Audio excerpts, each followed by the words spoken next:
Alright, to kick shit off, we got the posthumous record from Pop Smoke, Shoot for the Stars, Aim for the Moon. From Sonya Calico, Simulation Over Overloaded World. Next up, we got A$AP Rock, a more metaphysical run with his album Spirit World Field Guide. After that, we got Fly Anakin and Pink Seafood teaming up together for their record shop theme Fly Seafoods. We also got Obi-Wan and Dweeb, Paradise Island, one of the many Obi-Wan projects that came out in 2020. Denzel Curry and Kenny Beat teamed up on Unlocked. We got Against All Logic, the 2017-19 collaborative record. Black Dresses, Peaceful as Hell. Well, Chris and Chris Keys, Innocent Country 2. Gabe Lee, Honky Tonk Hell. Tyga Paul, Get Free. Magie, and Such Is Life. Dizzy Rascal coming back with new album E3AF. Zebra Cat, finally after all these years with the debut record, Less Is More. Mental Jewelry and Moor Mother teaming up together for True Opera. 2020 was my introduction to Omari Jazz and his album Dream Child, my favorite of his that came out in 2020. Pedrosa and Pedrosa, Gourmand Records fam. They came out with an album Procurum Quati. Recommend you all listen to that. It's very, very experimental, and folk, dream funk fusion stuff. Check it out. We also had Red Veil, the debut in 2020 with the record Niagara. Check that shit out. Got a really bright future ahead of him. We also had Live with Couldn't Wait to Tell You. Another Obi-Wan record, this time collaborating with Dylan the Infamous, called Deus Amini. Next up, Saw Rock, Sharecropper's Daughter. We had Wiley, Godfather 3, like all the dumbass shit he said this past year, 20. I thought Godfather 3 was really a return to form for him. From Nathy Polito, Calambre. Finally, her debut album as well.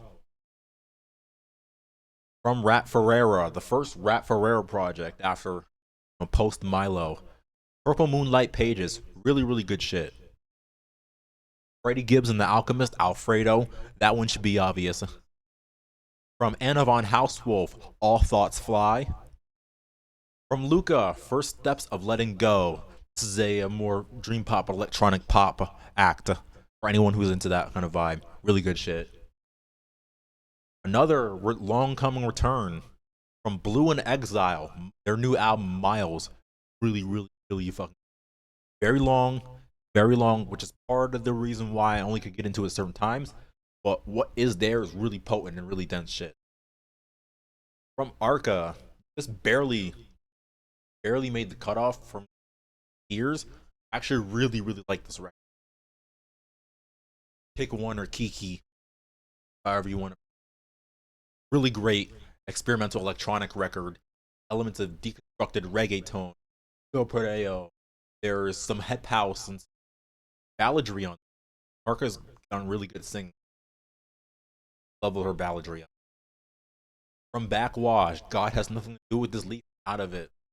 I think a lot of the things that I like about this record could also be said about the Stigmata EP, which I also really love. Really aggressive, potent delivery, really and rich and entrancing lyricism, really experimental, harsh production. I really love. Also got a shout out my homie Huey the Cosmonaut. In the Rain 4, when the name of his first album that I am featuring, but throwing that in there for that reason. Next we have Mac Miller Circles, other posthumous records loved in 20. From Fielded, we have Demisexual Lovelace. Fielded, if you know. Really good with Backwoods Studios. Always Billy Woods and a loop. Really good vocal. Really great potent production as well. It's nice to a really dope pop and R&B record with an alternative left field twist coming out of a hip hop label. Dope. Conway the Machine. What can be said about Griselda? They've just been pumping out just quality shit all throughout the past few years. And with From a King to a God, it just And speaking of Griselda, Benny the Butcher also had Burden of Proof. Burden of Proof, also an excellent record, as was West Side Gun, Pray for Paris. Records all from Griselda, thrown out together. Also want to shout out Armani C. Liz. All kind of just a force to be reckoned with. And to wrap this bit up, Nah, Mortal Glitch, All Bills, Lucid and Lasso, Don't Play It Straight is the name of the latest album. Have Atlantic Conference Adventures, Marcion, Frantic together, rapper duo. They dropped projects and dropped Limited #1, The Return of the Champions, and they also dropped Super Team earlier in May. Limited edition came out in December, tail end. Both records are quality. Limited edition #1 is the order of the two records. And some as long and expansive a project, definitely start off limited, but super credit there's. All right, I think that wraps up. The first section. So jump into records that I thought that I have gone back to again and again and again and again and again. We're gonna start with my favorite grime record of the year. We're gonna start with Tyrone 3 by Mez. Mez, these are really, especially from when Americans listen to Mez, you're gonna, what the fuck is this? Saying it's still crazy. You're more in tune to grime and can pick up on the influence, especially from he does acknowledge style, into his delivery and his flows and stuff. And it's lots of ad libs. Griselda has the ad libs, everything like that. Mez, he's got a bunch of ad libs. Tyrone, T1, like that. Like, we'll pick up on those ad libs. And there's a lot of really potent production. God, Babylon 3 bangs so much. You're always gonna get something that's hard as dance hall raga influence. Babylon comes in with as well as adventurous R&B cuts. You're gonna get now that's on this well. There's some harder grime moments. Closing track on this one. Got Concerned. We got Silas, which was there's a lot of good stuff to add about this. This was my favorite grime record. And this is really, really. Next up, Clipping, Visions of Bodies Being Burned. Clipping, once again, for me, one of the greatest hip-hop groups. Greatest hip-hop. Greatest in music in general. It's currently around. Last decade. Out of the park again and again. Visions of Bodies Being is no exception. Coming straight up from the intro. Perfectly. Getting a lot of the dope themes that were kind of picked up. Blood that are getting a lot of Lord, bam, on their head for this record. Again, songs like Sheep. Natural twist. Certain classic clipping formula tracks like Body and Blue. We're getting social commentary as tracks like Pain Every Day, story of lynching victims coming back to haunt their victims to death. Really just inventive concepts, inventive production, inventive sound design. As always, like David, as far as a rapper and a songwriter, storyteller, is just getting sharper and sharper and sharper. The transition from the Drove interlude into live, getting the image of this, this dangerous swamp full of supernatural beings.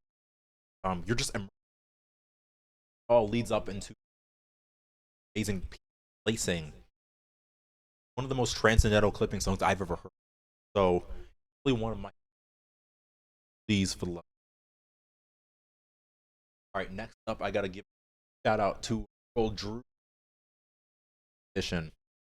You know, for all the kind of isms and aesthetic with old Drew, there's always something that was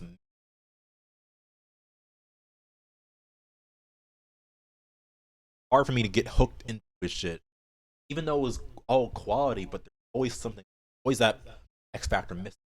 And I think Dumpy Odd got it finally. His best album. This is Drew's best album, and I think it comes in the fact that he's really embracing his heritage on this one. Lots of embrace of Eastern European rock aesthetic. On there's Russian rapping, Russian song Matryoshka, rise of 7 minutes beat change, classical Eastern European samples, preservation. They're really great beats. Droog is Droog is funny as always. He's engaging. I feel like bringing in more of a cultural perspective look where he came from really connected me, made me really push it over the edge. Whereas I can say that whole that shit. So check that one out. Next up, Run the Jewels, RTJ4. I don't need to explain this. You all know. Next up, here's one I do need. Come on, Avago, Art Failure. This one by Rick the. Check him out. This is an electronic and pop record that is splicing elements of retro, and alternative and bring kind of pop sounds from the past, incorporating them to context. Really great shit. Great songwriting. Lots of melody in this one. Playboi is one of the best songs of the incredibly catchy. So much potent material. Next up, I got to give a shout out to Kia, Forever Your Hero. Very potent alternative R&B. A rustic experimental edge that you kind of getting from this underground New York scene.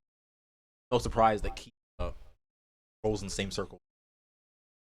Power, who also does, as well as artists like Friend and whatnot. And Kia is she delivers some really intensive vocals when she too, but more in the warmer moments on this album, ones where she gets more focuses on a black feminist and more of a black militant outlook on life, on liberation, on everyday existence, and a lot of the lyrical journeys that kind of takes on this album kind of stuck to me, especially as it came out. It really and the highlights of 20.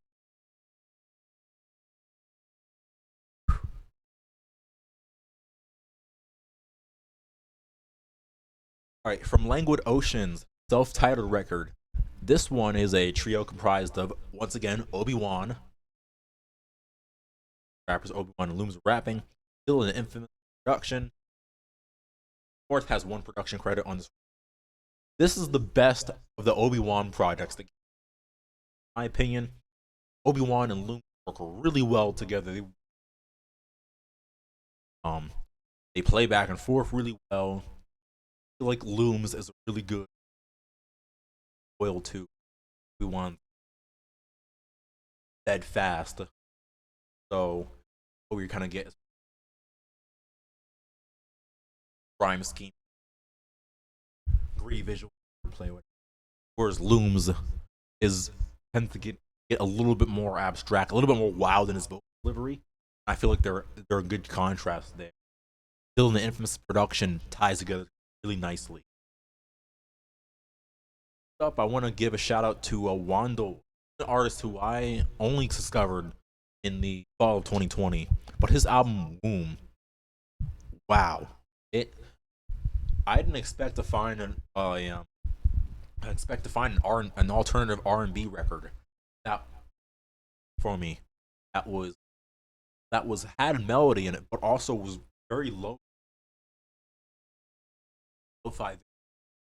hard with its sound design and with its production.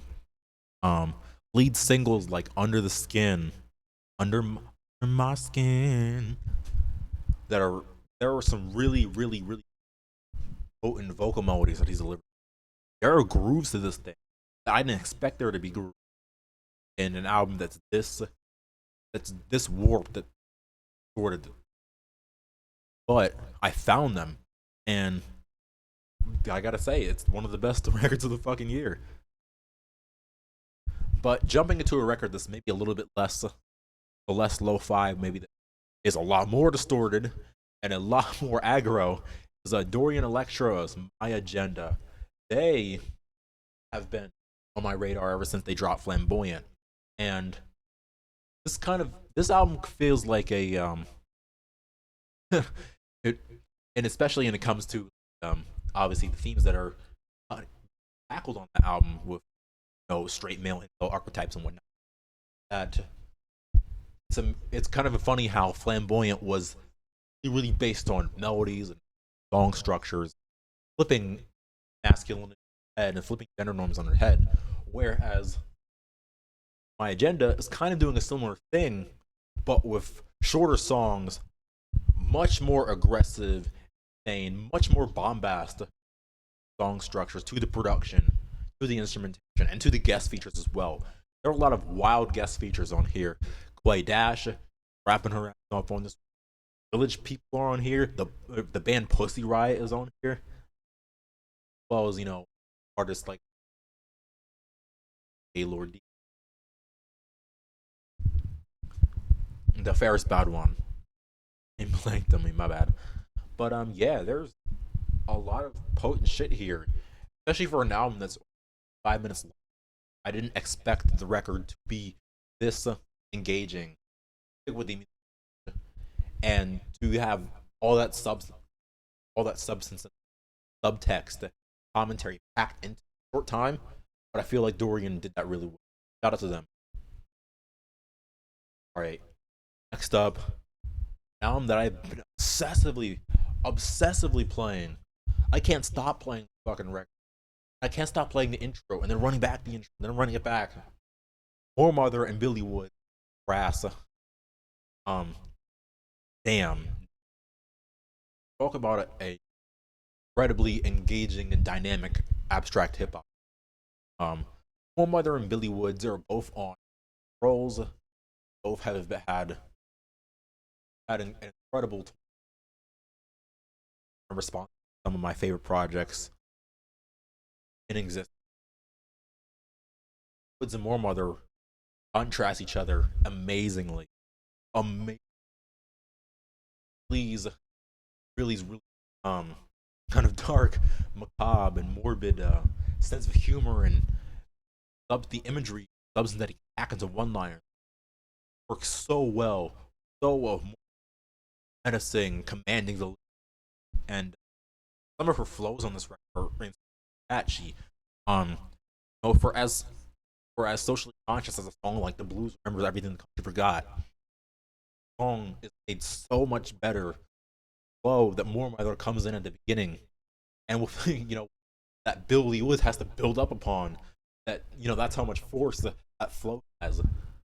There's so much back here. Billy Woods again coming into as usual with these really witty and really eye-opening connections to post-colonial Africa, to what's going on now. Moor Mother coming in with revolutionary shit on songs like "Scary Hours" and "Port."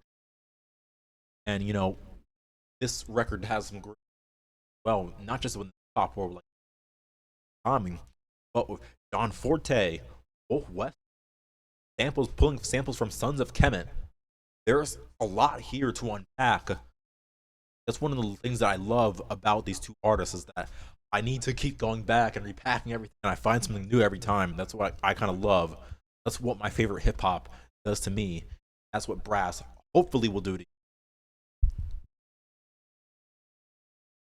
But jumping to a record that maybe isn't as abstract and a lot to unpack, but is less fixed to you, is a Joji Nectar. Damn, I was kind of surprised with some of the critical reception to the album, as that it was long, maybe wasn't, could have been, sense more best of the best. And while to a slight extent, there are maybe two or three from the track list. In my opinion, everything else here is incredible. Joji as a singer is just kind of getting better and better and better. The singles run that were on this album were amazing. Run, Sanctuary, even Pretty Boy had its good moments. Lil Yachty as well. Your Man is amazing.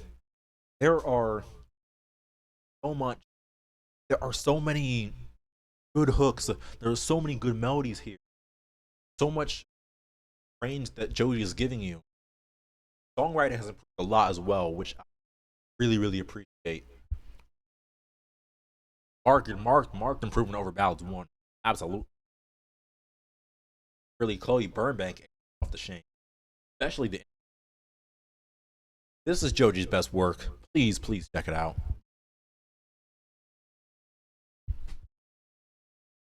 Alright, now to highlight another Grimalkin record cohort of Cardinality. They dropped their self-titled record. They are a duo consisting of Ty Sorrell and AG himself. Both of these cats are they both bring really dope elements to a gospel infused, cloudy R&B infused take on hip hop, and it's a really, really good show. Guest features from Gibbs. Really, really potent stuff. And I think you all should really check this out. This one, more so, you have to kind of go in. I just want you to go into it. I don't want to spoil a lot, but I want you to go into it. You're going to vibe to this. From Rina Sawayama, following off the EP, which was awesome in its own right. Sawayama just pushed the envelope even more. We're getting a little bit of pop metal in here, getting some arena infused pop music here. We're getting ruminations on self, friendship, chosen family. We're getting a lot of more insight into who as a person and as an artist. Also, God, I cannot get Comme des Garçons in my head. That is so hooky, so catchy, so fun. It's such a really kind of groovy commentary on masculine that Rina Sawayama pulled off incredibly. Please check out Sawayama. But for an album that I don't know why I like it so much. Well, I kind of do, but there's some reason why I don't know why I like this album so much. It's Machine Gun Kelly's I think it's To My Downfall. It's stupid. Headed. Bullshit. It knows it's a fucking front all the way through. But it's so honest about it. It's so sincere. It bears all that art on its. And honestly, for Machine Gun Kelly, it feels like this is kind of some of the realest shit, some of the realest he's ever been to himself in a long time. Definitely more so than Blue or General Admission or even Lace Up, in my opinion. I feel like, in my opinion, Machine Gun Kelly kind of mostly leaving rap roll, leaving the toe in with the more trap and infusion album. He hasn't completely left the rap roll. In my opinion, him dipping out has led to him kind of finding himself a little bit. Honestly making his best shit. So hopefully he can up, because I think he's onto something here. And for another album that I'm gonna have to really explain as to how incredibly polarized reception is Playboi Carti, Whole Lotta Red. I love this record. I fucking love this record. I really admire the risk that Playboi Carti took here, especially with a lot of fans who were constantly leaking shit and complaining that they want the sound to change. I really admire what Playboi Carti did up to, you know, just changing shit, recording and trying new shit. We got this strained, wild, aggressive, vamp punk aesthetic, kind of the tread style trap that he on this one. The production honestly is really fucking potent most of the time. Occasionally you'll have your kind of cheesy element like whatever. You might have an cheesy or whatnot, but a lot of dope shit. A lot of dope shit. Metamorphosis, bangs. Jump out the house, bangs. On that time, bangs. No, bangs. Rockstar Made, bangs. Go to the Moon, one of Kanye's best verses in a long time. Honestly, Future does really well on Teen X alongside Playboi Carti. Future conforms Playboi Carti's style does it really well. New Tank absolutely fucking slaps. Fucking slaps. Kid Cudi is great on Metamorphosis. Going back to that track. Oh, what can I say? Or even some of the tracks where there are some tracks where it kind of sounds more return to a die-lit style. Maybe even a little bit self-titled. But even then, still production quirks. There's still enough quality to bring it back to those tracks as well. You know, New Neon, Not Playing, Die for Guy. Songs that are a little bit more are in the die-lit-ish vein, but still enough. Still are good enough to keep me back for more. To their sugary production and to the melodic performances that Playboi Carti is giving. This is a really good record that I think is going to a lot of people. It's kind of going to have a Yeezus thing. I think, in my opinion, because there isn't that much pretension as much as it was, and I feel like that record, you know, Playboi Carti's going into this exactly what the fuck he wants to do, as opposed to other records that would miss them. So, Whole Lotta Red is dope.